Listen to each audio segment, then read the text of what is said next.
Empecemos con una pequeña oración. Padre, gracias por esta oportunidad de reunirnos de nuevo para escudriñar tu palabra, para ver tu guianza en estos temas tan importantes acerca de lo que acontecerá en los últimos tiempos. Te damos gracias por la revelación que has provisto, por lo que podamos entender de ella, que sea para tu gloria, que sea para nuestra edificación. Te pido en el nombre de Jesús. Amén. Muy bien. Esta es... Esta será muy seguramente la penúltima sesión. Vamos a hablar acerca del juicio del trono blanco, vamos a ver cosas que van a pasar al final, pero faltaría una última en donde quiero hacer un resumen, pero también hablar de algunas implicaciones que tiene que ver con la manera en que manejemos la profecía, la manera en que debemos de anhelar, movernos más en lo profético, pero en esta ocasión eh, quiero empezar con este tema que sería lo que pasa después del milenio, para recordar un poco cuando el Señor Jesús regresa, apresa a Satanás y lo pone bajo prisión, lo encadena y lo pone en el abismo, en el pozo del abismo. El anticristo y el falso profeta son arrojados al lago de fuego. Y durante los siguientes 1000 años, Cristo reina en la tierra junto con nosotros, los que nos haya puesto para reinar en diferentes áreas de su reino. Y hablamos de que en el milenio habría cosas extraordinarias en cuanto a salud, en cuanto a longevidad. El bebé, los más pequeños que mueran tendrán 100 años. Hablamos de que la muerte seguiría, pero la prosperidad de la tierra sería impresionante. Y y empiezo comentando en esta página que hay poca información sobre eventos particulares durante el milenio. Tampoco se nos da mucha información respecto de la población o de lo que va a pasar. Se nos habla de que el gobierno del Señor será un gobierno con vara de hierro, o sea, un gobierno teocrático guiado por Dios, por el Espíritu Santo, por el Señor Jesús, y será un reino de justicia establecido bajo la ley de Dios y bajo el entendimiento de Dios de lo que es justo. Eh, pero al final del milenio debemos suponer que la población mundial ha crecido. Eh, la gran tribulación, por lo que habíamos estudiado, ha reducido a la mitad, cuando menos, la población, considerando la gente que será en el rapto y considerando la gente que muere a manos del anticristo. Muy probablemente de la población actual de la Tierra, que son 7.500 millones de personas, si fuera a venir el Señor ahora, probablemente quedarían tal vez 1.500 a 2.000 millones de personas en la Tierra después de la tribulación. Ahora, esos 1000 años de gran longevidad, o sea, de este reinado precioso del Mesías sobre la tierra, habrá ciertamente repoblado la tierra. Es muy difícil estimar los números, pero quiero darte una perspectiva de lo que estamos hablando. La población mundial en 1920 era de 1.860 millones de personas. Para este 2020, la población está estimada, o está llegando alrededor de los 7.500 millones de personas. Ha crecido 4 veces en solo 100 años. Ahora, si consideras que en esos 100 años se han visto cosas muy terribles, desde plagas muy fuertes como la gripe española o las guerras, la Primera y la Segunda Guerra Mundial, que en total murieron probablemente alrededor de 100 millones de personas entre todas las guerras, el impacto que eso tiene en cuanto a nacimientos y cosas por el estilo. Aún así, la población ha crecido por 4 veces, ¿no? De 1860 a 7.500. Ahora, sin guerras, como será el milenio, sin las hambrunas, no habrá escasez de comida, no habrá enfermedades, la humanidad va a llenar la tierra, que es básicamente el mandato original que Dios le dio al hombre, ¿no? Creced, multiplicaos, llenad la tierra y sojuzgadla. Y la tierra va a estar llena de no sé cuántos miles de millones de personas, pero seguramente serán muchísimos más de los que tenemos ahora. Y seguramente la gran mayoría de ellos vivirá felices. Sin embargo, no todo es felicidad dentro de este reino. Y Apocalipsis 20 capítulos, capítulo 20, versículo 7 dice, cuando los 1000 años se cumplan, Satanás será suelto de su prisión. O sea, ahora piensa, ha habido 1000 años de paz y prosperidad en la tierra. La tierra se ha recuperado de la destrucción, de la tribulación y de la caída. La tierra es un vergel, la tierra es como el jardín del Edén antes de la caída. La naturaleza está en paz, el cordero comiendo con el león, todos viviendo en armonía. Te mostré palabras en donde el niño puede meter la mano en el agujero de la serpiente sin tener ningún problema. Por supuesto, cuando el clima se corrige y cuando la humanidad está enfocada no en cuestiones de guerra, sino en cuestiones de productividad, habrá una gran cantidad de riqueza porque la naturaleza está en paz, produciendo en abundancia. Y la raza humana habrá conocido por primera vez en toda su historia 1000 años de salud, de paz y de progreso. Sin embargo, Cristo y los redimidos habremos gobernado la tierra con vara de hierro. O sea, es un reino basado en la justicia de Dios. Habrá leyes justas y jueces rectos, pero no habrá espacio para otras opciones. Es decir, no se admiten opiniones de cómo gobernar este planeta, porque el hombre por muchos siglos hizo las cosas como pensó que eran correctas hacerlas, y lo que creamos hasta la fecha de hoy ha sido un desastre en todas las áreas, un desastre de proporciones, por ponerlo así, apocalípticas. Así que bajo la mano de Dios, bajo el gobierno de Dios, bajo la vara de hierro del gobierno del Mesías, la tierra verá un esplendor como nunca ha conocido, pero no habrá espacio para opiniones acerca de cómo deben hacerse las cosas diferentes. Y creo que esto puede ser lo que Satanás pueda usar después que sale suelto de la prisión, ¿no? Y volverá a las andadas, volverá básicamente a oponerse a todo lo que sea de Dios. Y por la primera cosa por la que se va a oponer va a ser al reino, ¿no? ¿A quién gobierna el reino y por qué son ellos y por qué solo ellos y por qué no hay elecciones y por qué no se pone a tu compadre que está más cerca del asunto? O sea, las mismas ideas, las mismas cosas de rebelión, de independencia, de aquí solo mis cedrones truenan porque los del otro. Básicamente lo que va a estar tratando de hacer es recuperar su reino. Ahora, Satanás no tiene poder en sí mismo para combatir a Dios o para enfrentarse a Dios, pero volverá a hacer lo que siempre ha hecho, a usar a los hombres para sus fines. Y dice Apocalipsis 28 que saldrá, cuando salga de su prisión, e engañar a las naciones que están en los cuatro ángulos de la tierra, a Gog y a Magog, a fin de reunirlos para la batalla, el número de los cuales es como la arena del mar. Ahora, la palabra no dice cuánto tiempo le lleva a Satanás engañar a las naciones, cuánto tiempo le lleva a levantar este ejército, pero vuelve a tocar las mismas bases que tenía. Si tú te acuerdas de este reino de Gog y Magog al norte de Israel, es ese ejército que viene para tratar de destruir Israel. Dios los destruye con granizo y fuego del cielo. Israel está por 7 años usando el combustible o los implementos que llevaba este ejército, pero vuelve otra vez Satanás a tentar a estas naciones a llevarlas a enfrentarse al Dios Todopoderoso. Pero a diferencia de lo que pasa antes del milenio, esto no va a ser una sorpresa para Dios. El Salmo 2 habla de una profecía que la puedes aplicar en diferentes momentos de la historia, en el sentido de que cada vez que una persona se revela en contra de Dios y lo que Dios tiene que hacer o quiere hacer, siempre hay esta idea de por qué se rebelan las naciones, se levantan los reyes de la tierra en contra del Señor y de su ungido. Pero quiero hacerte hincapié en el versículo 3 de este pasaje que dice, rompamos sus ligaduras y echemos de nosotros sus cuerdas.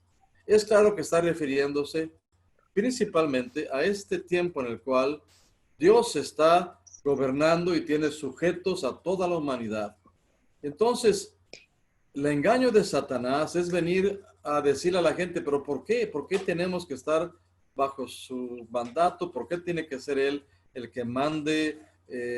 Vamos a deshacernos de este control que tienen sobre nosotros. Y claro, dice que el que mora en los cielos se reirá, el versículo 4. El Señor se burlará de ellos y luego lo hará a ellos en su furor y los turbará en su ira. Pero yo he puesto mi rey sobre Sión, mi santo monte. O sea, Dios básicamente les dice en esta profecía, que por cierto fue dada más o menos 1000 años antes de Cristo. O sea que ponte a pensar que han pasado ya más de 2000 años desde que Cristo vino y todavía faltan algunos años, más los años del milenio. Así que es una profecía que para cuando se cumpla, para cuando las naciones se levanten en contra de Dios y de su ungido, habrán pasado más de 4000 años desde que esta profecía fue dicha, pero sigue siendo precisa y exacta en su cumplimiento de las cosas que pasan, porque de hecho las naciones se levantan para ir en contra de Dios y de su ungido. Por eso la rebelión tiene que ver con la forma de gobierno. Rompamos sus ligaduras y echemos en nosotros sus cuerdas. Pero el engaño de Satanás es el mismo engaño del principio, el que usó con nuestros primeros padres, con Adán, el hombre y la mujer, diciéndole, tú puedes tomar el lugar de Dios. No, o sea, Dios no quiere que tú seas como Él. Por eso no te ha dicho toda la verdad. Y le dice a la mujer, ciertamente no van a morir si comen de ese fruto. Lo que pasa es que Dios sabe que si comen del fruto serán como Él. Es decir, te conviene comer ese fruto porque entonces vas a tomar el lugar de Dios y serás como Dios, sabiendo el bien y el mal. Esa es la tentación del principio en Génesis capítulo 3. Pero el engaño sigue siendo el mismo a las naciones. Tú puedes ser como Dios, tú puedes tomar el lugar de Dios, tú puedes gobernarte solo. No necesitas la guianza de Dios para hacer las cosas. Y lo que dice básicamente el versículo 9 de Apocalipsis 20 es que el ejército rebelde se acerca a Jerusalén para ponerle sitio y atacarla. Es lo que dice, subieron sobre la anchura de la tierra y rodearon el campamento de los santos y la ciudad amada. Una vez más, no habla de tiempos, pero claramente hablando de 1000 años adelante, después del milenio, si tomamos en cuenta que la ciencia se va a aumentar, es muy probable que en aquel entonces los medios de comunicación, los medios de transporte sean una cosa muy diferente de las que conocemos hoy. Por tanto, puede ser que no lleve tanto tiempo reunir a este gran ejército que va en contra de Dios, que va a tratar de tomar la ciudad de Jerusalén para deshacerse del reinado del Mesías. Pero la verdad es que no hay ninguna oportunidad para esta rebelión, ¿no? Porque dice el mismo versículo 9, dice, de Dios descendió fuego del cielo y los consumió. O sea, en este caso, en esta rebelión postmilenial, el juicio es rápido. La respuesta es total y es definitiva. No hay discusión, no hay batalla, no hay absolutamente nada. Y a partir de esto, finalmente las cosas cambian de tono, por decirlo así. El diablo recibe finalmente su merecido. En el versículo 10 dice que el diablo que los engañaba fue lanzado en el lago de fuego y azufre, donde estaban la bestia y el falso profeta, y serán atormentados día y noche por los siglos de los siglos. Es decir, después de la rebelión, el tiempo se le acabó al diablo, fue echado del cielo, ahora es echado de la tierra al lago de fuego, y nunca más saldrá de ahí. Jamás se le permitirá a Satanás tomar una posición en donde pueda sembrar de nuevo la discordia, la mentira, el pleito, la disensión, etc. Y dice que serán atormentados día y noche por los siglos de los siglos. Y es una cosa que tienes que ponerla en tu cabeza, es una cosa real. El lago de fuego no es una cuestión por una pequeña temporada. No es de que después Dios va a tener misericordia de todos y los va a restaurar. La palabra es enfática, es clara. El lago de fuego es para toda la eternidad, por los siglos de los siglos, hasta, o sea, ya no va a haber más tiempo, pero va a durar por toda la eternidad. Y una vez que Satanás ha sido echado al lago de fuego, que se ha dictado una sentencia definitiva en contra de él, viene el tiempo de juzgar al resto de los habitantes, al resto de las personas que han vivido en la tierra. Y esto se conoce como el juicio del trono blanco. Y básicamente es por Apocalipsis 20:11, y dice, vi un gran trono blanco y el que estaba sentado en él, de delante del cual huyeron la tierra y el cielo, y ningún lugar se encontró para ellos. O sea, el diablo, la serpiente antigua, está en el lago de fuego y Dios ahora se sienta en un trono de juicio. Ahora, es importante que entendamos esto. Este trono del juicio, este trono blanco, es diferente del tribunal de Cristo al cual todos nosotros vamos a enfrentar. Porque cuando estemos de frente en el tribunal de Cristo, estaremos en frente a ese tribunal para recibir, conforme a nuestras obras, el galardón que nos corresponda. Pablo dice que los que edifican sobre el cimiento de Cristo, oro, plata, piedras preciosas, recibirán una recompensa equivalente a lo que edificaron. Pero si otro sobreedifica madera, hoja, hojarasca, entonces recibirá una recompensa muy pobre. Eso es básicamente lo que significa el tribunal de Cristo, pero los redimidos, los que hemos sido lavados con la sangre del Cordero, no seremos juzgados delante del trono blanco porque nuestros pecados ya fueron juzgados en Cristo. Así que este juicio del que habla Apocalipsis 20 no es un juicio para los hijos de Dios, es un juicio para todos aquellos que no estuvieron en la primera resurrección, ¿sí? Los que estemos en la primera resurrección no veremos la segunda muerte y no estaremos en este juicio del trono blanco, no seremos juzgados de nuevo porque ya fuimos juzgados en Cristo. Cristo pagó el precio y en Cristo hemos sido encontrados como la justicia de Dios en él, ¿sí? Entonces, después, o sea, cuando Dios se sienta en su trono, dice la palabra en Apocalipsis 20, versículos 5 y 6, que los otros muertos van a volver a vivir después de los 1000 años, después del milenio, cuando se presente o cuando se establezca este trono blanco de juicio, todos los muertos van a resucitar, ¿sí?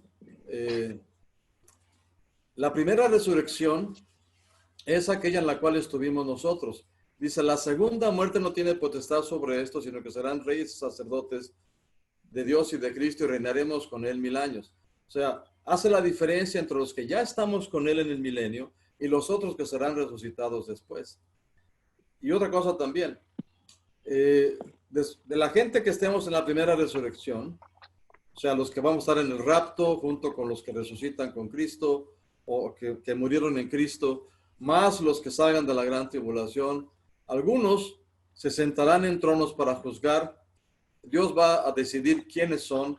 O sea, tus criterios son perfectamente correctos, pero lo que dice Apocalipsis es que no es 20, perdón, la cita no está correcta, no es 20, creo que es 19. Vi tronos, se sentaron sobre ellos que recibieron la capacidad, la facultad de juzgar. Vi las almas de los decapitados, etcétera. ¿Sí? O sea, algunos de estos redimidos de nuestro grupo, donde vamos a estar todos nosotros con el favor de Dios, yo espero, se sentarán junto con Dios para juzgar a las naciones. Entonces esta es la visión de Juan. Dice, vi a los muertos grandes y pequeños de pie ante Dios, y los libros fueron abiertos, y otro libro fue abierto, ¿cuál es el libro de la vida? Y fueron juzgados los muertos por las cosas que estaban escritos en los libros según sus obras. Y el mar entregó los muertos que había en él, y la muerte y el Hades entregaron los muertos que había en ellos, y fueron juzgados cada uno según sus obras. Y la muerte y el Hades fueron lanzados al lago de fuego. Esta es la muerte segunda. Y el que no se halló inscrito en el libro de la vida fue lanzado al lago de fuego.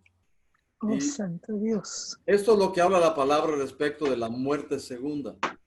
Entonces quiero desglosarte un poquito lo que dice este pasaje. No es muy difícil de entender, pero quiero estar seguro que vemos la misma página.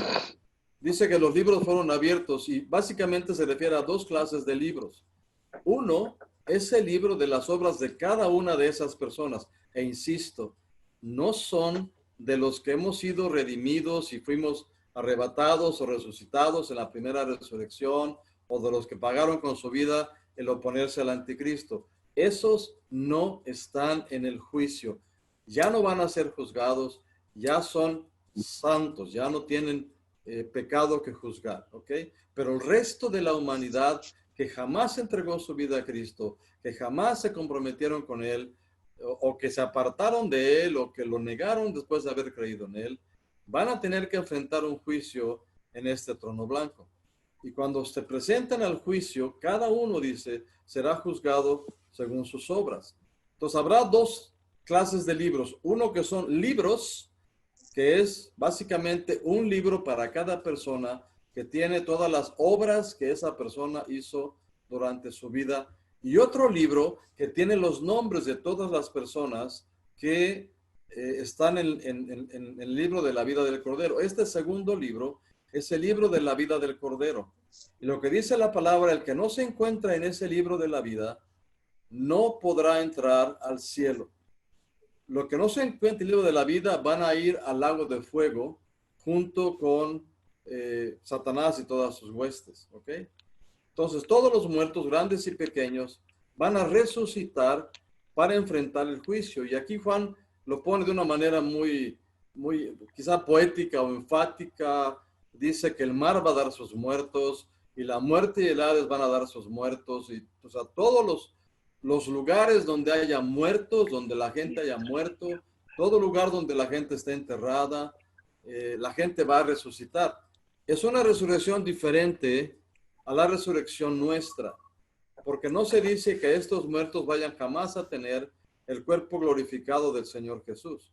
Resucitarán con un cuerpo espiritual que va a durar por toda la eternidad, pero no es un cuerpo glorificado, porque el cuerpo glorificado solo está reservado para aquellos que en la vida pudieron ser sujetos o hicieron a Jesús el Señor de sus vidas.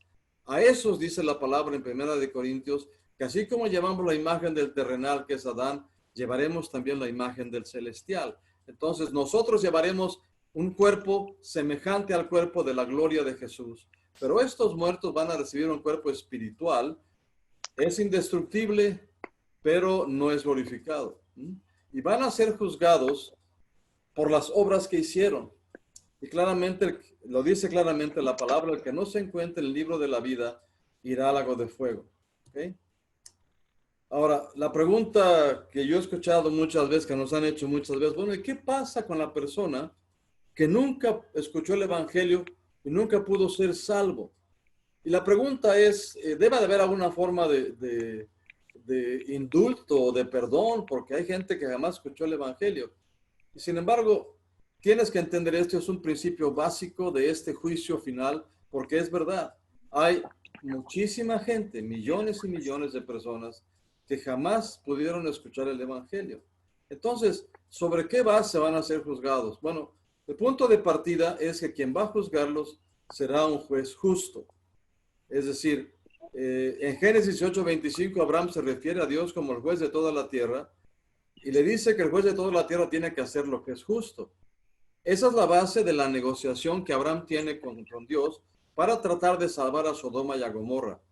El concepto que le presenta Dios para recordarle, entre comillas, para hacerle ver de nuevo su justicia es, Dios no puede ser injusto para hacer que mueran el justo con el impío, es decir, que el justo pague por los pecados del impío. Así que si encontrase 50 justos, no perdonaría la ciudad, y Dios le dice, si hay 50 la perdono.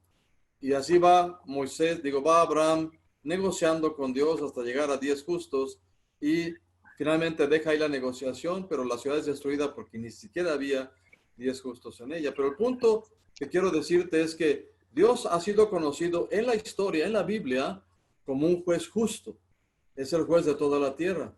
Y ahora, Dios pagará a cada uno según sus obras. Y ese es el punto fundamental o la base en la cual se establecen estos juicios. Y aquí en Romanos capítulo 2, te voy a dar algunos factores que serán tomados en cuenta. Este es el pasaje completo. Romanos capítulo 2, versículo 5 y luego del 7 al 15. Y lo voy a leer con un poco de calma para que lo escuches. Y luego entraremos a detalle acerca de qué es lo que hace que una persona que será juzgada por sus obras pueda entrar al cielo y las cosas que una persona juzgada por sus obras no le va a alcanzar para entrar al cielo y será echado al lago de fuego. Te leo Romanos capítulo 2, versículo 5 y luego del 7 al 15. Pero por tu dureza y por tu corazón no arrepentido, atesoras para ti mismo ira para el día de la ira y la revelación del justo juicio de Dios. Este versículo básicamente se refiere a este tiempo del juicio del trono blanco. Versículo 7. Vida eterna a los que perseverando en hacer bien buscan gloria y honra e inmortalidad, pero ira y enojo a los que son contenciosos y no obedecen a la verdad, sino que obedecen a la injusticia. Tribulación y angustia sobre todo ser humano que hace lo malo, el judío primeramente y también el griego, pero gloria y honra y paz a todo el que hace lo bueno, al judío primeramente y también al griego. Porque no hay acepción de personas para con Dios. Porque todos los que sin ley han pecado, sin ley también perecerán. Y todos los que bajo la ley han pecado, por la ley serán juzgados. Porque no son los oidores de la ley los justos ante Dios, sino los hacedores de la ley. Porque cuando los gentiles que no tienen ley hacen por naturaleza lo que es de la ley, estos, aunque no tengan ley, son ley para sí mismos, mostrando la obra de la ley escrita en sus corazones, dando testimonio a su conciencia y acusándoles o defendiendo sus razonamientos en el día que Dios juzgará por Jesucristo a todos los hombres conforme a mi evangelio. Es una explicación muy completa que Pablo da, y aquí te hablo acerca, desglosando lo que Pablo dice en Romanos. ¿Quiénes van a recibir salvación y vida eterna? Los que aún sin conocer a Cristo, jamás han escuchado el evangelio, pero perseveran en hacer el bien. O sea, vida eterna a los que perseverando en hacer bien buscan gloria y honra, inmortalidad. Versículo 10, gloria, honra y paz a todo el que hace lo bueno, al judío primeramente y también al griego. Es decir, no importa si son judíos o gentiles, la persona que haga el bien, o sea, la gente que hace naturalmente las obras de la ley, quizá no conozcan a Dios, no conocen nada del Dios de la Biblia tal vez, pero su corazón está inclinado a cumplir la ley de Dios, aunque no la conocen. Por eso Pablo dice que no son los que oyen la ley los que son justos, sino los que hacen la ley serán justificados, o sea, los que viven su vida conforme a los preceptos de la ley. Porque cuando los gentiles que no tienen ley hacen por naturaleza lo que es de la ley, estos, aunque no tengan ley, son ley para sí mismos. Así que una persona que no conoce el evangelio, que no conoce a Jesús, pero que su vida es una vida recta, una vida cumpliendo con los mandamientos de Dios, esa persona cuando sea juzgada, sus obras van a revelar su comportamiento y tiene la oportunidad de alcanzar la salvación en la vida eterna. Y también es importante el testimonio de la conciencia y de los razonamientos, porque dice que esto muestra la obra de la ley escrita en sus corazones, que la gente cumpla con la ley, aún sin conocer la ley, demuestra que esa ley, o sea, la que norma sus comportamientos, es la ley de Dios que está en sus corazones, aunque ellos no la entienden, no la conozcan como la conocemos nosotros. Y sus razonamientos, más bien, o ponerlo de otra manera, como dice la palabra, la intención de sus corazones será revelada junto con sus obras. Y entonces la gente que hace las obras para bendecir a la gente, para ayudar a la gente en necesidad, y créeme, hay gente que no conoce a Cristo, que es muy misericordiosa, que es muy piadosa para ayudar a gente que tiene necesidad. Y su comportamiento es, voy a ponerlo así, muy cristiano en cuanto a las obras que hace. Romanos capítulo 2, versículo 16 dice que en ese día Dios juzgará por Jesucristo los secretos de los hombres conforme al evangelio. Dios va a juzgar las intenciones del corazón para los que tendrán vida eterna, los que serán aceptados, los que se van a encontrar escritos en el libro de la vida del Cordero. Pero por otro lado, habrá ira y juicio para otros que tienen dureza en su corazón no arrepentido. Quizá Dios ha tratado con ellos en diferentes momentos, pero no han querido escuchar y por eso atesoran para sí mismos ira para el día de la ira y de la revelación del justo juicio de Dios. Gente que obedece a la injusticia y a la mentira. Dice el versículo 8 de Romanos 2, ira y enojo a los que son contenciosos y no obedecen a la verdad, sino que obedecen a la injusticia. A todo aquel que hace lo malo, tribulación y angustia sobre todo ser humano que hace lo malo, al judío primeramente y también al griego. Una vez más, no hay distinción entre judíos y gentiles. Y todos los que han pecado contra la ley, porque No hay acepción de personas para con Dios. Todos los que sin ley han pecado, sin ley también perecerán. Y todos los que bajo la ley han pecado, por la ley serán juzgados. Una cosa de este juicio del trono blanco es que Dios va a presentarle a la gente sus acciones. Ahí no va a haber de que, no, es que la verdad no fue exactamente así, Señor.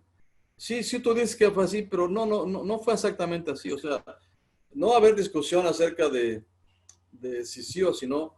Tengo esta idea de que muy probablemente Dios podrá pasarle la película, por decirlo así, o la imagen de todas las cosas que la persona hizo. Pero más importante que las acciones, lo que se vea, Dios podrá mostrar también cuál es la intención del corazón. Si es por ira, si es por coraje, si es por mala onda, si es por cuántas cosas puede haber. Ahora, honestamente creo que cuando lees estas cosas es bueno que pensemos también que nuestra vida, aunque somos salvos por la fe en Jesucristo, aunque hemos sido limpiados por la sangre del Cordero, es bueno que nuestra vida refleje la salvación que hemos recibido.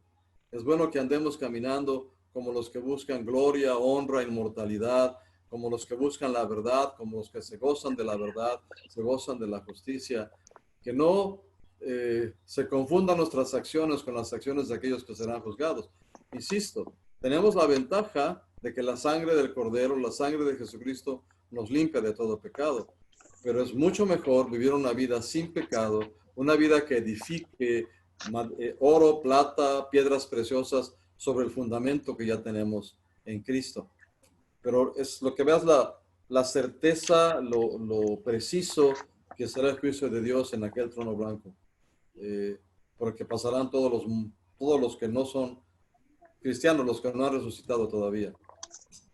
Ahora, hay otro principio también en esto del juicio.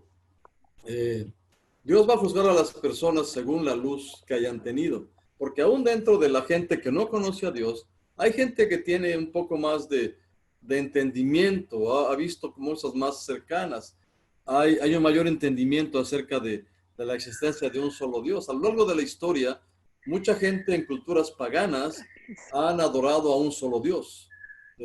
Aún en Egipto hubo un faraón que adoraba a un solo Dios. Puedo decir que aún en Mesoamérica había algunos de los reyes, de los emperadores que adoraban a un solo Dios. En fin, quiero decir, no toda la gente camina bajo la misma oscuridad. Jesús lo puso de esta manera. Dijo, para juicio he venido yo a este mundo para que los que no ven, vean, y los que ven sean cegados.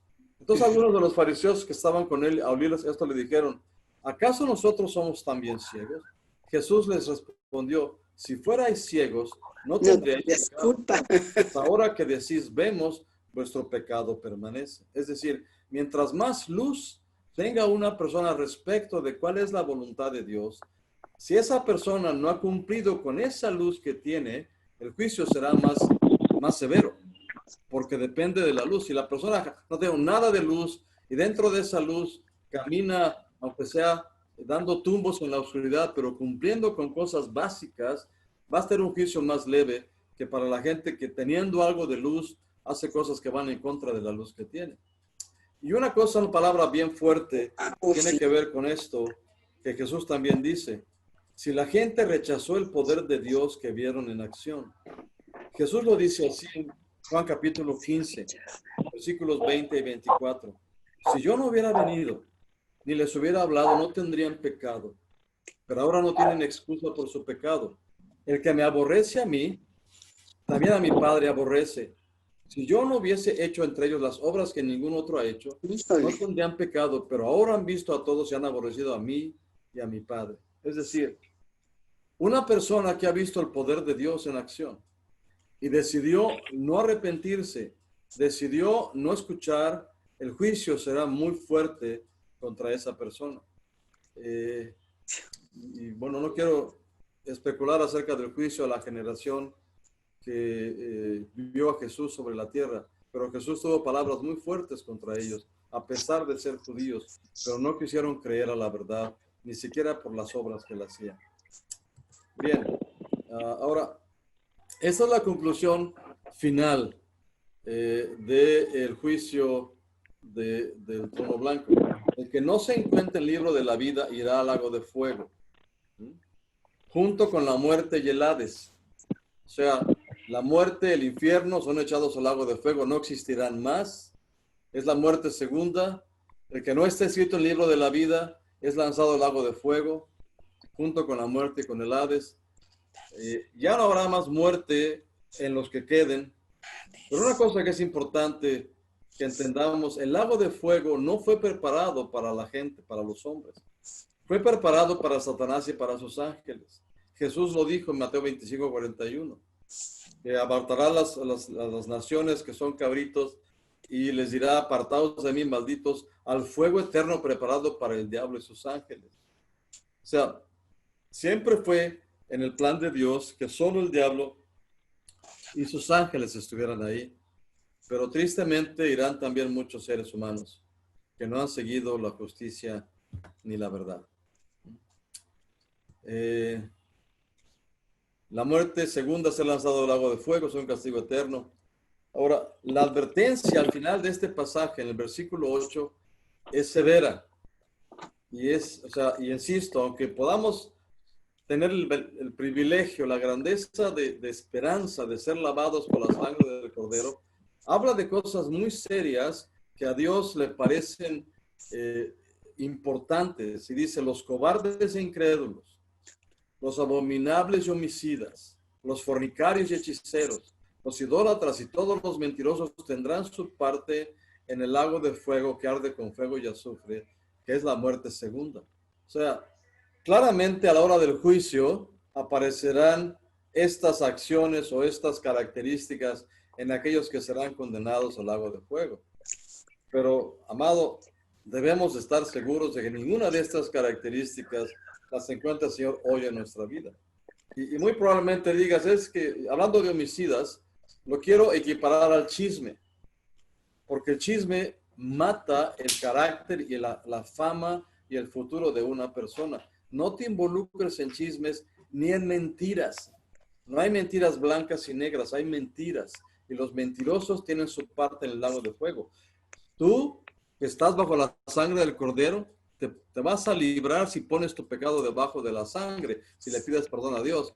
Pero no puedes andar por la vida haciendo una de estas cosas y confiando siempre que tendrás la oportunidad de pedirle perdón al Señor, de que Dios te perdone. Si sabes que algo está mal en tu vida, que cae dentro de estas claro. descripciones del versículo 8, por favor, modera, cambia, arrepiéntete.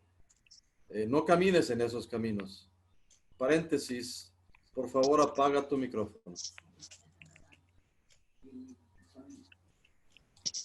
Y bueno, el que no se encuentra una vez más el libro de la vida, el lago de fuego, para todos los demás muertos serán juzgados y todos tendrán una sentencia justa. Nadie podrá reclamarle a Dios ardiendo ya en el lago de fuego: soy inocente, estoy aquí por un mal juez, o porque se transaron al abogado, o porque le dieron una mordida al juez que está ahí presidiendo. Nadie podrá decir eso. Todo el mundo sabrá que están en el lago de fuego porque se lo merecían. Wow. ¿Ok? Ahora, después del juicio, las cosas cambian. Hace un cambio impresionante después del juicio. En Apocalipsis capítulo 21 dice que Juan ve un cielo nuevo y una tierra nueva.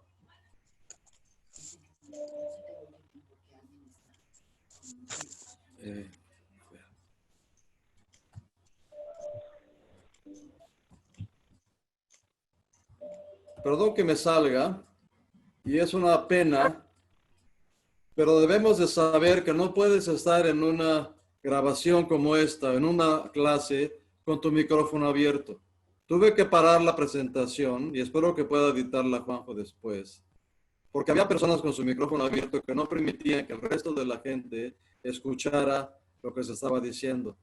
Es una regla, si participas en una transmisión como esta, que tu micrófono debe estar cerrado. Por favor, no lo vuelvas a abrir. Muchas gracias. Vamos a tratar de continuar.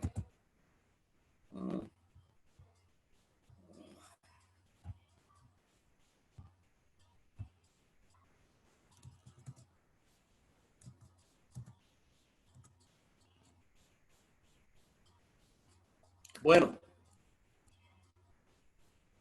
después del juicio, las cosas van a cambiar. Apocalipsis 21, del versículo 1 al 8, dice que tiene que ver con esos cambios. La primera cosa que Juan ve es un cielo nuevo y una tierra nueva, porque el primer cielo y la primera tierra pasaron y el mar ya no existía más.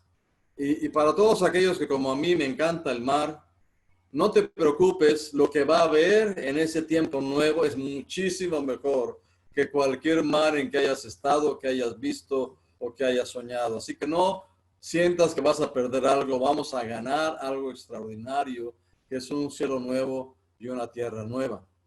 Y debemos estar anhelantes por ese futuro. Pedro lo dice en su segunda carta, hablando acerca del día del Señor que vendrá como ladrón en la noche, en el cual los cielos pasarán con gran estruendo y los elementos ardiendo serán deshechos. Y la tierra y las obras que en ella hay serán quemadas. O sea, él habla de una destrucción de todo lo que existe. Apocalipsis no da detalles de qué es lo que va a pasar, nada más dice que habrá un cielo nuevo y una tierra nueva. Pero dice el versículo 11, pues que todas estas cosas, las que vemos, las que nos maravillan, han de ser deshechas. Dice, ¿cómo no debéis vosotros andar en santa y piadosa manera de vivir, esperando y apresurándoos para la venida del día de Dios, en el cual los cielos encendiéndose serán deshechos y los elementos siendo quemados se fundirán? Pero nosotros esperamos, según sus promesas, cielos nuevos y tierra nueva en los cuales mora la justicia. Así que procuremos andar sin mancha y irreprensibles delante de él en paz. Pero algunas cosas que Juan ve en este pasaje, ve a la nueva Jerusalén que desciende del cielo. Y claramente hay descripciones que son muy poéticas, pero dicen pocas cosas. Y lo que estoy haciendo en este pasaje es nada más describiéndote las cosas que ve Juan en la visión. Ve la nueva Jerusalén, y en otra parte, y veré más adelante eso, pero habla acerca de esta ciudad que realmente es la esposa del Cordero. Pero esta nueva Jerusalén es diferente a cualquier ciudad porque desciende como una esposa dispuesta y ataviada para su marido. O sea, es el lugar donde Dios tendrá finalmente un tabernáculo con los hombres, que es lo que dice el siguiente versículo. Hay una gran voz del cielo que decía, el tabernáculo de Dios con los hombres. Si tú te acuerdas de la fiesta de los tabernáculos, en Levítico capítulo 23, era un tiempo para convivir todos debajo de los tabernáculos, pero en este caso, Dios no le pide al hombre que construya tabernáculos. En este caso, Dios le ha hecho al hombre un tabernáculo donde pueda morar con él. De hecho, la palabra dice que Dios morará con nosotros. Ahí mismo en Apocalipsis 21, versículo 3 dice, y él morará con ellos, ellos serán su pueblo, y Dios mismo estará con ellos como su Dios.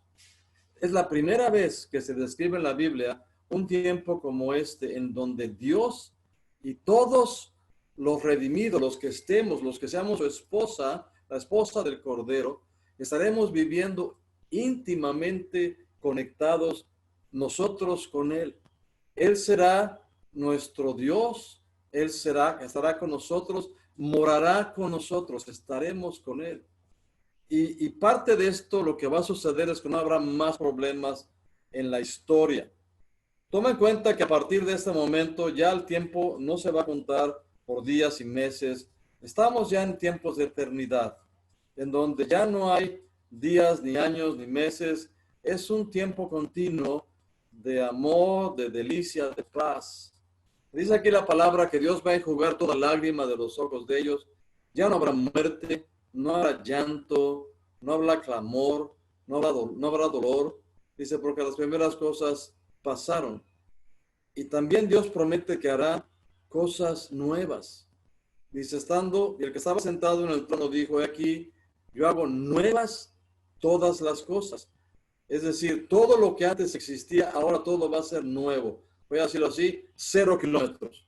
Es algo que Dios, para que estrenemos todos nosotros en esta nueva etapa de nuestra comunión con Él. Y les dice a Juan que lo escriba, dice, son palabras fieles y verdaderas. No sé exactamente la extensión, la grandeza de lo que Dios va a crear, pero si te parece hermosa la tierra y el universo en el cual está la tierra sentada, el cielo nuevo y la tierra nueva será extraordinariamente mejor que que cualquier cosa que hayamos podido ver o atestiguar en nuestra época, en nuestra vida. Después Dios ha terminado su obra, lo demás para nosotros será gozo y deleite eterno. No solo no habrá más muertes, no habrá más guerras, no habrá más enfermedad, no solo eso, sino Salmos 16:11 dice: me mostrarás la senda de la vida, en tu presencia hay plenitud de gozo, delicias a tu diestra para siempre. Así que Dios va a morar con nosotros, estaremos por toda la eternidad en su presencia, y en su presencia estaremos con plenitud de gozo, deleitándonos siempre. Pasaremos, por decirlo así, de una delicia a otra delicia, de algo bueno a algo mejor, de algo mejor a algo excelente. Y cada cosa que tengamos será mejor que lo anterior, será algo más extraordinario. En Isaías capítulo 6, Isaías tiene una visión del trono de Dios. Y tiene la visión de los serafines que están clamando a Dios, diciéndole: santo, santo, santo es el Señor de los ejércitos. Llenos están en el cielo y la tierra de su gloria. Alguna vez escuché a alguien explicando que esto lo están haciendo los serafines, por cierto, por toda la eternidad. Pero alguna vez una persona dijo que lo que pasaba es que estos serafines estaban alabando a Dios, se volteaban a verlo y veían algo nuevo, más impresionante de lo que habían conocido antes. Y entonces volvían otra vez a alabar a Dios, diciéndole: santo, santo, santo, diciéndole: eres único, no hay nadie más como tú. Así que imagínate lo que va a ser este tiempo, en donde estaremos en su presencia con plenitud de gozo, con delicias. Y Dios dice: hecho está, ya. O sea, cuando lleguemos a ese punto, se acabó todo, lo demás es disfrutar, seguir sirviéndole, seguir adorándolo, seguir disfrutando de su presencia. Y Dios dice: soy el alfa y el omega. Jesús dice: así como yo empecé, yo soy punto final. Todo lo que tú necesitas, yo soy el principio y el fin. Y empiezan las promesas. Termina este pasaje con algunas promesas: si tienes sed, te daré del agua de la vida. Dice: el que venciere heredará todas las cosas, y yo seré su Dios, y él será mi hijo. O sea, hoy somos hijos de Dios. Pero esta declaración de Dios la hace en un ambiente completamente distinto, un ambiente glorificado, un ambiente en el cual tú y yo llevaremos la imagen de su Hijo. Y lo que Dios nos está diciendo es: eres parte mía, serás parte mía por toda la eternidad. Esa idea de ser hijo empieza desde hoy. Somos parte de Dios, pero el entendimiento completo, la perspectiva completa de lo que eso significa, solo podremos alcanzarla en su totalidad en momentos como este, allá en el principio de la eternidad, cuando Dios te declare directamente a tu ser espiritual que será lo que viva en aquel entonces, diciéndole: entiende, tú eres parte mía, tú eres mi familia, tú eres mi hijo, y yo soy tu Dios, siempre, siempre, siempre estaremos juntos. Una promesa extraordinaria. Y bueno, regreso a lo que te comentaba, porque esta ciudad que Juan ve bajar es descrita como la esposa del Cordero. Dice que uno de los 7 ángeles que tenía las 7 copas las 7 plagas poseas, ¿te acuerdas? Las 7 copas de ira que estudiamos hace tiempo. Habló conmigo diciendo: ven acá, yo te mostraré la desposada, la esposa del Cordero. Y me llevó en el espíritu a un monte grande y alto, y me mostró la gran ciudad santa de Jerusalén, que descendía del cielo de Dios, teniendo la gloria de Dios, y su fulgor era semejante a de una piedra preciosísima, como piedra de jaspe, diáfana como el cristal. Yo no sé cómo explicarlo de otra manera, pero esa Jerusalén celestial es realmente la morada de Dios, donde Dios va a morar. Pero esa Jerusalén celestial somos nosotros. Es decir, el ángel le dice: voy a mostrarte a la esposa del Cordero, que obviamente somos todos nosotros, seremos todos nosotros los que estemos con él en sus bodas. Y cuando el Espíritu lo lleva a este monte grande y alto, en el versículo 10, dice que el ángel le muestra a la gran ciudad santa de Jerusalén.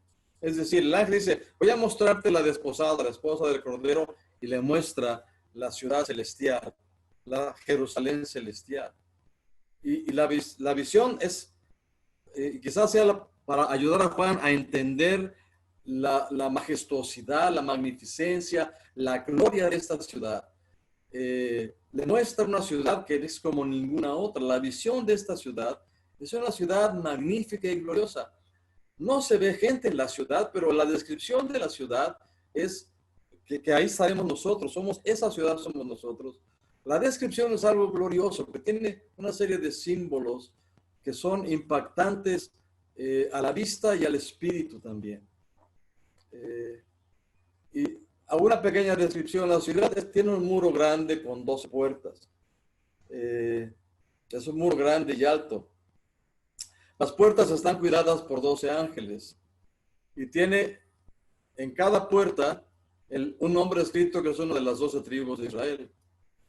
Y tiene al oriente 3 puertas, al norte 3 puertas, al sur 3 puertas, al occidente o al poniente 3 puertas. Tiene una para cada tribu, cada una guardada por un ángel, y hay 3 puertas en cada dirección.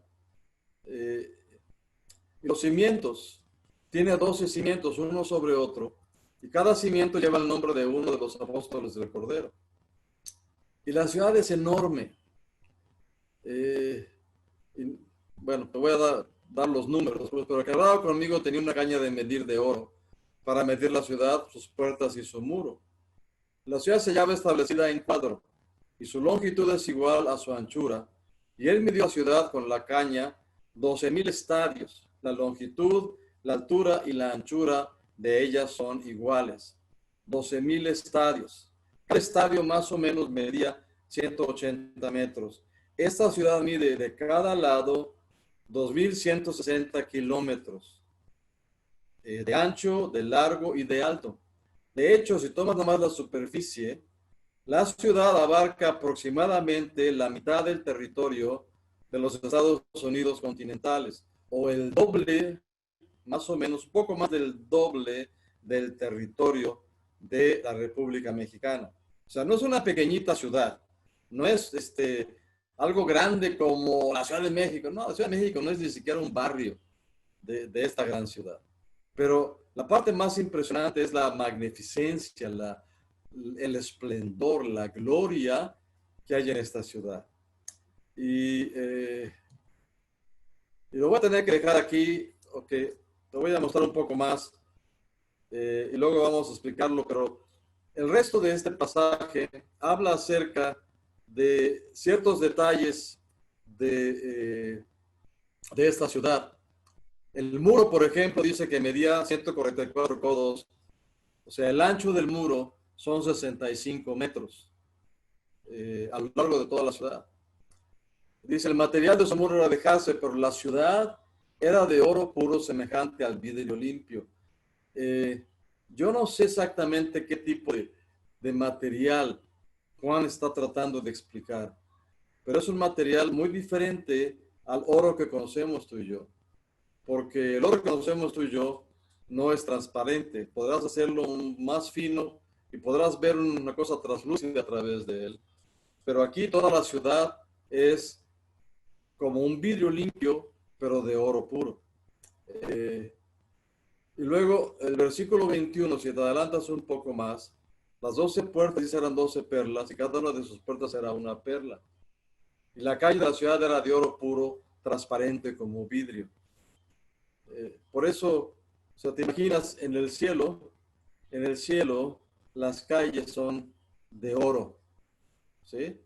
Lo que aquí la gente aprecia tanto, en el cielo son como chapopote, por decirlo así.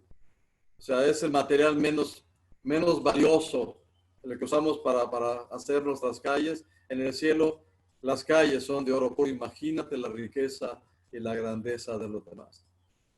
Y ahora el versículo 22. No viene ella templo porque el Señor Dios Todopoderoso es el templo de ella y el Cordero. Es una cosa importante. En ninguna ciudad en el mundo actualmente puedes decir que no existe un templo. Pero en esa ciudad no hace falta un templo porque Dios lo llena todo. Dios llena todo y llena a todos. No hace falta un lugar específico. Donde quiera que te pares, la presencia de Dios está. Es un lugar bueno para adorarle. Y tampoco tiene necesidad de sol ni de luna porque la gloria de Dios la ilumina y el Cordero su lumbrera. O sea, el mensaje es: Dios habitará con su pueblo. La gloria de Dios nos llenará, su gozo, su grandeza irradiará por todas partes a través de esta tierra. En fin, con esto lo voy a dejar y vamos a terminar aquí hasta la siguiente clase. La siguiente clase voy a hablarte acerca de un epílogo que quiero hacer hablando de la importancia de que tú y yo nos involucremos en el mover profético del Espíritu Santo.